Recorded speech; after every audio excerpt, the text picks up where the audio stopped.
Hello everybody, I am Dr. Sushil Kharbanda. I am a Chief Urologist at RG Stone Hospital Rajouri garden. आज हम बात करने वाले हैं किडनी स्टोन्स के बारे में। किडनी स्टोन्स क्या होते हैं? एक्चुअली किडनी स्टोन्स एक सॉलिड क्रिस्टलाइन मटेरियल होता है जो कि हमारी किडनी के अंदर फॉर्म होता है। सवाल पूछते हैं कि किडनी स्टोन कितने तरीके के होते हैं। किडनी स्टोन अपने केमिकल कंपोजिशन की तरफ से कई तरीक़ों में इसको डिवाइड करते हैं। मोस्ट कॉमनली टाइप ऑफ जो किडनी स्टोन्स होते हैं वो कैल्शियम ऑक्सलेट होते हैं स्टोन्स।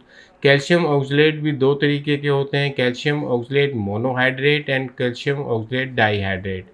ये दोनों most common type of stones होते हैं जो कि तकरीबन 90% ऑफ द स्टोन्स को काउंट करते हैं। इसके अलावा rare type of stone like uric acid stone, cystine stone, carbonate stone, struvite stone भी रहते हैं।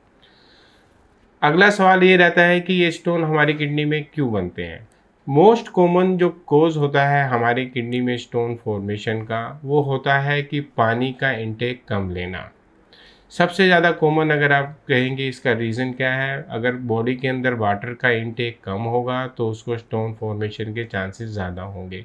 इसके अलावा कई सारी मेटाबॉलिक डिसऑर्डर्स हैं, कई जेनेटिकल प्रॉब्लम्स हैं, कई हमारी मेडिकल कंडीशंस हैं जिसकी वजह से भी स्टोन फॉर्मेशन ज़्यादा होता है। बट मोस्ट कॉमन जो कोज रहता है वो रहता है कि वाटर की डेफिशिएंसी। नाउ हमको किडनी स्टोन है तो हमको सिम्टम्स क्या आएंगे, यानी हमको मालूम कैसे चलेगा।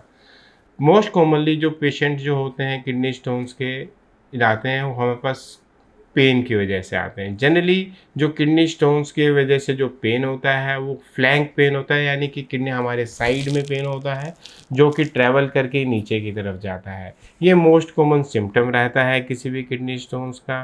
इसके अलावा पेशाब में ब्लड आना, पेशाब बार बार जाना, ठंड लग के बुखार आना, पेशाब रुक जाना, ये भी हमारे कॉमन टाइप ऑफ सिम्टम्स हैं जो कि स्टोन की वजह से हो सकते हैं। अब हम उसको डायग्नोस कैसे करें? जो मोस्ट कॉमन जो हम टेस्ट हम यूज़ करते हैं वो अल्ट्रासोनोग्राफी केयूबी है, जिसकी वजह से हमको आइडिया लगता है कि इसको किडनी स्टोन्स है या नहीं है। बट जो गोल्ड स्टैंडर्ड टेस्ट है फॉर किडनी स्टोन्स वो है plain CT scan KUB, that mean NCCT KUB. अब जो किडनी के स्टोन्स हैं आपको कहाँ कहाँ हो सकते हैं। किडनी के स्टोन्स हमारा फर्स्ट ऑफ ऑल हमारे किडनी में रह सकता है। दूसरा हमारा किडनी से जो निकल के पाइप आता है जो कि जिसको हम यूरेटर बोलते हैं उसमें हो सकते हैं। उसके बाद यूरेटर से नीचे हमारे पेशाब की थैली यानी यूरिनरी ब्लैडर होता है उसमें स्टोन हो सकते हैं। और उसके आगे जो यूरेथ्रा है यानी कि जहाँ से हम यूरिन पास करते हैं उसमें भी स्टोन बन सकते हैं। अब अगला चीज़ है कि इसको हम ट्रीट कैसे करें। इसका हम ट्रीटमेंट हम किन चीज़ों पे डिपेंड करता है। ट्रीटमेंट हमारा डिपेंड करता है, पहली बात स्टोन कहाँ पर है, दूसरा है स्टोन का साइज़ क्या है, तीसरा है पेशेंट को स्टोन के साथ साथ क्या अदर कंडीशंस भी हैं, जैसे कि उसको फीवर तो नहीं है, जैसे इसको कोई सेप्टिसीमिया तो नहीं है, जैसे कि उसका यूरिन उसकी वजह से रुका हुआ तो नहीं है। जनरली हमारी किडनी के अंदर स्टोन्स हो, अगर 5, 6, 7 mm तक के स्टोन्स हो और वो किडनी में ही हो और वो ऑब्स्ट्रक्ट नहीं कर रहे तो ऐसे केस में कोई भी ट्रीटमेंट की ज़रूरत नहीं रहती है। हम उनको ओनली मेडिकल ट्रीटमेंट देते हैं, यानी कि उसको हम बोलते हैं पानी ज़्यादा पीने के लिए और पोटेशियम मैग्नीशियम साइट्रेट करके सिरप आता है वो देते हैं उसको पीने के लिए, ताकि उसके जो स्टोन्स हैं वो किडनी से पास आउट हो जाए। अगर वो यूरेटर में फंसा है स्टोन और वो स्टोन काफ़ी टाइम से स्टकअप है, नहीं निकल रहा है, काफ़ी ज़्यादा पेन है, तो उस केसेस के अंदर हम सर्जिकल इंटरवेंशन के लिए बोलते हैं। अभी अगर आप पूछें कि जो अगर यूरेटर में अगर स्टोन है जो कि हमारा जो यूरेटर है लगभग 4 mm का होता है, अगर उसके अंदर कोई भी स्टोन लगभग 5 mm तक का अगर स्टकअप है तो उसके अपने आप यानी कि स्पॉन्टेनियस एक्सपल्शन के जो चांसेस होते हैं वो मोर देन 50% होते हैं। बट जैसे जैसे वो साइज इंक्रीज़ करता रहता है वो उसके जो चांसेस हैं कम होते रहते हैं। तो कहने का मतलब है अगर वो कोई भी स्टोन है जो 6-7-8 mm का है स्टोन, तो उसके में निकलने के चांसेस कम हैं। फिर भी हम उनको एक बार मेडिकल एक्सपल्शन थेरेपी हम दे सकते हैं for 5-7 days. We can wait, but of course we have to draw a line, यानी कि हमको एक लिमिट तक ही उसको हमको वेट करना है, ताकि अगर वो उसके बाद नहीं निकलता है तो हम उसको सर्जिकली उसको निकाला जाए। अगला यह है जी, आगे कुछ मिथ्स हैं जो कि हमारे रीनल स्टोन्स के बारे में काफ़ी ज़्यादा हैं, जो कि सबसे कॉमन है कि अगर किसी को किडनी स्टोन्स हैं तो उसको बियर वगैरह ले लेनी चाहिए, उससे शायद वो स्टोन निकल जाता है। देखिए मैं आपको बताऊँ, ये टोटल मिथ है। जो स्टोन्स जो होते हैं या अपनी जो बियर है उसमें कोई ग्रीस जैसी चीज़ नहीं है कि वो जो स्टोन को उसको खिसका के निकालेगी। 1 लीटर बियर भी उतना ही काम करेगी कि जितना कि 1 लीटर पानी करता है। अगर 1 लीटर हम पानी पिएँगे तो भी लगभग उसको 900 ml के करीब यूरिन आएगा, तो वही सब बियर से भी है। बस ओनली थिंग इज़ कि बियर को 1 लीटर एक साथ पीना थोड़ा ईज़ी रहता है, whomsoever is habitual to it, not for everyone। लेकिन हाँ, 1 लीटर पानी शायद थोड़ा-सा उसको मुश्किल हो, but yes, both will work exactly एक जैसा। अब हम जो सर्जिकल जो ट्रीटमेंट जो अवेलेबल हैं किडनी स्टोन्स के लिए, अभी इसके अंदर अभी जैसे मेडिकल साइंस काफ़ी ज़्यादा एडवांस कर रही है, बहुत ही मिनिमली इन्वेजिव यानी कि नॉन इन्वेजिव अपनी सर्जरीज़ आ चुकी हैं, जिसमें कोई इंसिजन, कट, सूचर, टाँके, निशान इस तरीके का कुछ भी नहीं होता। पेशाब के रास्ते से ही इसको दूरबीन डाल के लेज़र से तोड़ के निकाल दिया जाता है। कई बार हम सेम डे नहीं तो उसको हम जनरली 1 नाइट स्टे के अंदर उसको हम नेक्स्ट डे उसको डिस्चार्ज कर देते हैं। जनरली फॉर एग्जांपल अगर किडनी में स्टोन है, यूरेटर में है, ब्लैडर में है, कहीं पे भी हो, तो हम उसको दूरबीन डाल के लेज़र से तोड़ के पेशाब के रास्ते से ही उनको निकाल दिया जाता है stone.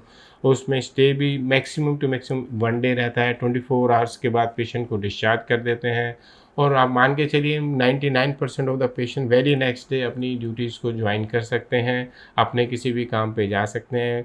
Most of the patient मैंने देखे हैं इंटरनेशनल, नेशनल कहीं भी ट्रैवल भी कर सकते हैं वेरी नेक्स्ट डे। तो आज की डेट में जो सर्जरीज जो अवेलेबल हैं वो काफ़ी कन्वीनियंट हैं, जिसमें से अगर आप बोलें एडवांस सर्जरीज के बारे में बात करूँ तो RIRS यानी कि रेट्रोग्रेड इंट्रारीनल सर्जरी है, जो कि काफ़ी एक एडवांस टाइप ऑफ सर्जरी है, जिसमें हम लेज़र से हम किडनी के अंदर जो स्टोन्स रहते हैं उनको भी विदाउट डूइंग एनी होल और कट और something we remove from urinary passage only. अगर आप इनकी आप कॉस्ट पे जाएं तो वेरी करती है city to city, place to place, आपको कहाँ आपकी किस हॉस्पिटल्स में आप उसको करवा रहे हैं, और आपको ये भी डिपेंड करता है कि किडनी के स्टोन्स कितने बड़े हैं, कहाँ पर हैं, कितने हैं। अगर आप मुझसे अगर एक आइडिया लेंगे तो ये वेरी करेगी अराउंड 50,000 टू 1.5 लाख तक ये वेरी करती है। बट अगर जनरली अगर किसी को 1 सेंटीमीटर 1.5 सेंटीमीटर तक का स्टोन है किडनी के अंदर और वो RIRS के लिए ऑप्ट करता है, जिस तरीके के इंस्टीट्यूट में मैं काम करता हूँ, अराउंड वहाँ पे 70-80,000 के अंदर वो हो जाती है। और अब मैं आपको एडवाइस करना चाहूँगा कि जो किडनी के स्टोन्स के पेशेंट्स हैं वो उनको अपनी लाइफस्टाइल कैसी जीनी चाहिए। देखिए सबसे इम्पोर्टेंट चीज़ है कि उसको अपनी डाइट के अंदर लिक्विड की इंटेक ज़्यादा रखना चाहिए, अराउंड 3 से 4 लीटर पानी तो उसको पीना ही चाहिए। सेकंड, कुछ डाइटरी रिस्ट्रिक्शंस रखने चाहिए, जिसके अंदर मोस्ट इम्पोर्टेंट है उसको नॉन वेजिटेरियन थोड़ा सा कम खाना है, नमक की मात्रा थोड़ी सी कम रखनी है, टमाटर या फिर खीरा वगैरह खाते हैं तो मोस्टली कोशिश करें कि उनको आप बीज निकाल के खाएं। जैसा मैंने बताया नॉन वेजिटेरियन के अंदर भी मेनली अगर आप रेड मीट वगैरह ये सब का अगर सेवन कम करें तो आपको स्टोन बनने के चांसेस कम होंगे। तीसरा, अगर आप स्टोन फॉर्मर्स हैं तो आपको पोटेशियम मैग्नीशियम सैचुरेट करके एक एल्कलाइज़र आता है, उसको आपको रेगुलर बेसिस पे लेते रहना चाहिए। और एक जो सबसे इम्पोर्टेंट चीज़ है जो कि most of the patient follow नहीं करते हैं वो ये है कि एवरी 6 मंथली आप अपना एक अल्ट्रासाउंड कराना चाहिए, सो दैट इन केस अगर कोई छोटा मोटा स्टोन बन भी रहा है तो आप उसको बाहर मेडिकली ट्रीट कर दें ताकि उसको सर्जरी की ज़रूरत ना पड़े। हैविंग सेड दैट, लास्ट में अगर आप मुझसे पूछें सबसे ज़्यादा इम्पोर्टेंट क्या है तो वो है लिक्विड इंटेक। अगर आप 3 से 4 लीटर लिक्विड पर डे लेते रहेंगे तो आपको स्टोन बनने की टेंडेंसी कम से कम रहेगी। Thank you.